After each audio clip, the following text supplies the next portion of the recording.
Tonight we take a look at the homecoming festivities. Plus, students had the chance to attend a concert. Stay tuned, Troy. TrojanVision News starts now. From the High Definition Production Center of Troy University's Broadcast and Digital Network and Troy campuses around the world, this is Troy TrojanVision News. Hello and welcome to Troy TrojanVision News for October 13th, 2014. I'm Dustin Allen. And I'm Courtney Addison. Thank you for joining us this evening. Students had the chance to preview some music Friday night. Ilium Records hosted a Populous concert to showcase music from their first album. Casey Freeman has the story.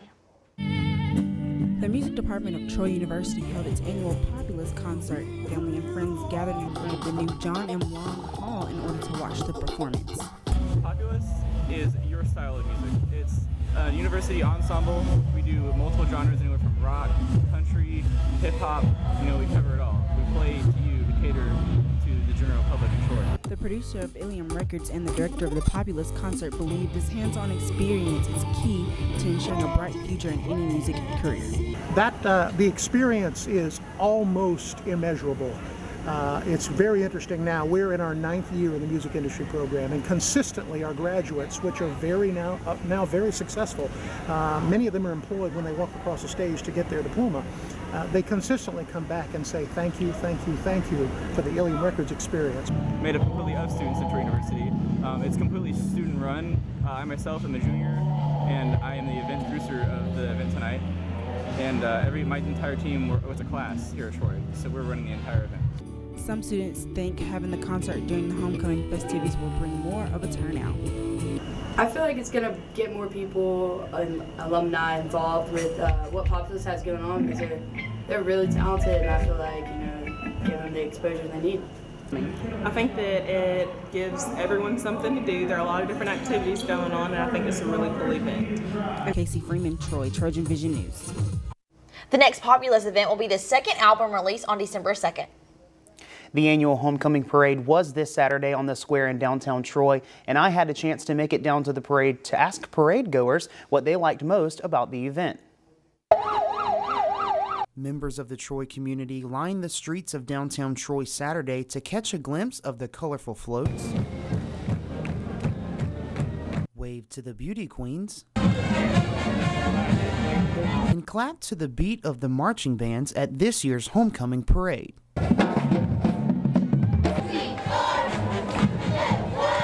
I asked a few of those attending what stood out the most. Oh, the parade was very good. I enjoyed it. I really enjoyed the Delta Chi, I think it was, that had the Fly High number 10 for Charles Henderson High School. My son plays for Charles Henderson, so the young man that passed was on his football team. But the parade overall was very good. I really enjoyed it. I enjoyed everything about it, and I enjoyed everybody that was in it. Well, we always enjoy the bands. We enjoyed seeing all the beauty queens wave. We always look at the shorties because we know they put in hard work for all their floats. But yeah, we enjoyed it. It's just always good to come. We don't live too far, so we always come every year and get ice cream afterwards. I love the bands. I love the university band the best. I enjoy watching the different sororities and fraternities. I love watching the kids have a good time. Members of the Troy community gathered right here in downtown Troy to celebrate the homecoming parade. Many of those fans are hoping that the Trojans can pull off a win in tonight's homecoming matchup. I project we're going to win big today. I'm hoping it's 50-0 Troy. Right. We need a good win. What can you say? And the Trojans were able to pull off that win. We'll have more on the game when Amy Austin joins us in sports. And the homecoming fun didn't stop after the victory. The annual Step Tease was held late Saturday night. Earlier this year, the University Activities Council hosted the Step Tease, which was to give Troy University students the chance to see a sneak preview of what Troy Greeks have to offer. This weekend, the annual Homecoming Step Show was hosted to provide a little friendly competition in honor of the theme, Getting Back to Our Roots. And the winners of the Step Show were Sigma Gamma Rho sorority and Phi Beta Sigma fraternity.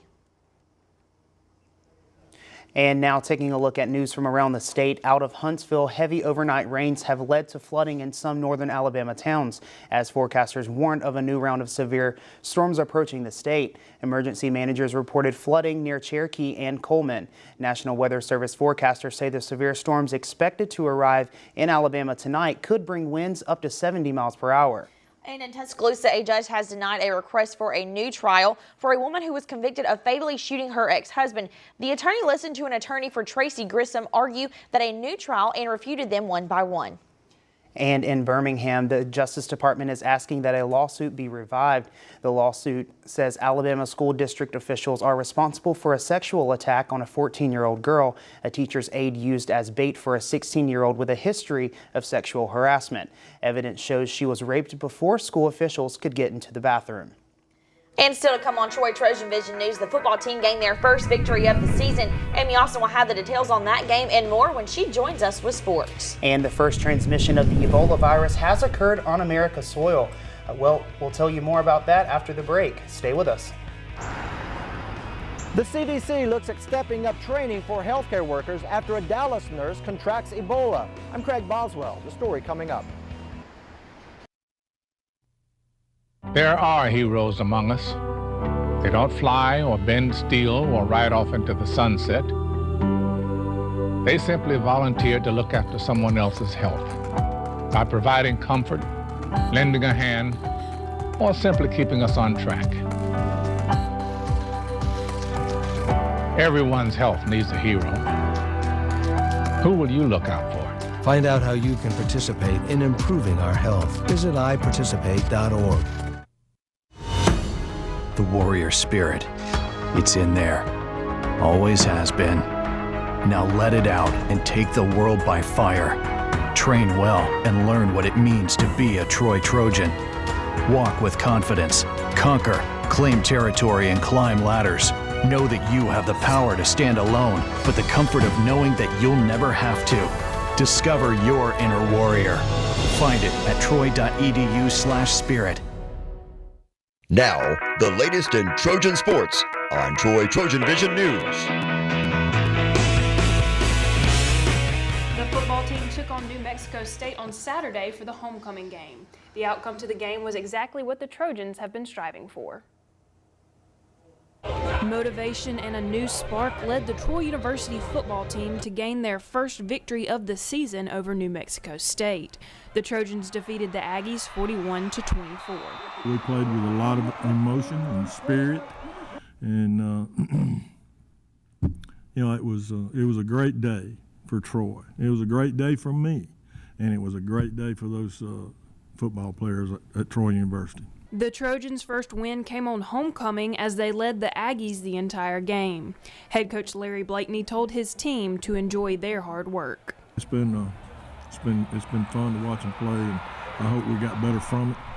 I think we did, and I told them to, within reason, to really enjoy this win. And I've heard that somewhere lately, but I think it's important that they within reason and good decisions, enjoy this win. Have a good time. Let folks pat you on the back a little bit for playing good. The win marked Coach Blakeney's 176th win, tying him with Auburn's Shug Jordan for the third most all-time wins in the state of Alabama. I bet you none of our players know about that. At least they don't know about that particular record from me. And because the record is certainly at this juncture secondary to what we were trying to do with this team, and what my feelings and my enjoyment, will always be there for being mentioned with Coach Jordan. When they say Blakeney played for Jordan and they have the same number of wins, I just, for these kids' sake, I hope we can eclipse his numbers and move on past him. Big news also came from the Troy football program along with the victory. Freshman defensive end Jamal Statham was named the Sun Belt Conference Defensive Player of the Week. Senior Chandler Worthy was also given a weekly award. He received the Sun Belt Conference Special Teams Player of the Week. Statham recorded 10 tackles and 2 sacks in Sun Belt play thus far and forced a fumble in Saturday's game. Worthy was the first Sunbelt player to return a kickoff for a touchdown this season. The team will be back in action Saturday as they take on Appalachian State at home at 2 p.m. The volleyball team was on the road this weekend as they took on the two Louisiana Sunbelt teams. On Friday, the Trojans fell 2-3 to ULM in 5 sets. On Saturday, Troy then took on ULL. Troy fell in yet another 5-set match. The Raging Cajuns defeated the Trojans 3-2. Troy took the first set but was answered as ULL took the second set. Troy came back to win the third but could never clinch the final set to take the victory. Instead, the Raging Cajuns took the last 2 sets. Maria Zelinovich and Blair Winston tied for kills with 12 each, followed by Simone Shaw with 11 kills. Troy will host Sunbelt leader UALR on Friday at 7. The women's tennis team wrapped up play at the USTA-ITA Southern Regional Championships on Sunday. Junior Trang Hyun was the only Trojan to make it into Sunday's round. Hyun lost to Tulane's Jackie Katz in a 6-3 loss and 6-4 loss. Hyun had made it to the round of 16 in the consolation singles draw after winning 2 matches on Saturday.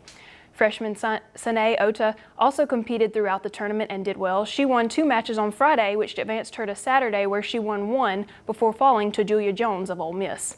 The Trojans will be back on the court Friday when they compete at the Sanford Fall Round Robin. The soccer team was also away over the weekend. The team played in Boone, North Carolina, where they lost 3-2 in double overtime. Troy then headed to San Marcos, Texas to take on Texas State. The Trojans fell to the Bobcats 2-0 in that game. Texas State scored a goal in each half, securing a victory. Troy had 19 shots, 9 being on goal, while Texas State only had 10, 3 of which were on goal. Texas State's goalkeeper Caitlin Reinhart had 9 saves throughout the game, stopping Troy's attempts at scoring a goal. Troy's one chance at scoring came from freshman Natalie Melillo in the second half. Her shot came from the distance and hit the crossbar, which was then cleared away by Texas State. This was only the second shutout for the Trojans this season. Troy hosts Georgia State on Friday at 7 p.m. at the Troy Soccer Complex. And Troy University's athletic director John Hartwell appeared on ESPN's show Outside the Lines. Hartwell appeared on the show to discuss alcohol sales on college campuses. Hartwell was on a panel with Aspire Group Chairman and CEO Bernie Mullins and ESPN's Darren Ravel. The show was filmed in Trojan Arena on Wednesday afternoon and then aired on Sunday morning.